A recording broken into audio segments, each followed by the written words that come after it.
Right. Hey, we've caught a white-breasted nuthatch. This is a really distinctive bird that you see at your winter feeders. Of course, it has a white breast. You'd guess that from the name. But one of the main field marks is this really black cap that it has on its head. It's got a stout beak, as you can see as it's nibbling on me.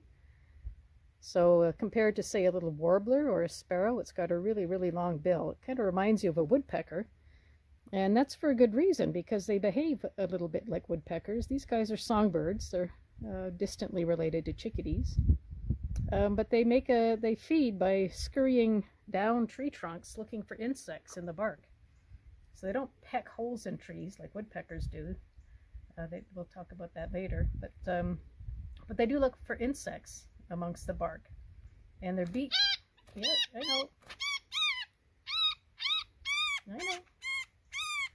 The beak is slightly upturned at the end, and that helps them to pry the bark up a little bit, looking for insects. You notice that the tail is very smooth, like a normal songbird.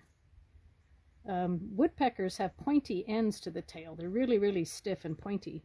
And for a woodpecker, this helps to brace the tail against the tree, because woodpeckers, when they're feeding, they go up the tree trunk. So they use their tail as a brace. But with the nuthatch, they feed head down. They always go down the tree trunk, and so the tail is just a normal tail. It doesn't act as a brace at all for these guys. So the white-breasted nuthatch is called that because the other nuthatch that we have in Ontario is a red-breasted nuthatch. And so you can tell them apart by looking for this black crown and looking for the white belly. These nuthatches, it's hard to see, but the nuthatches, their under tail coverts have a little bit of brown on them. So it's not a really obvious marking, but it's an example of how the under tail coverts can be a field mark for identifying birds.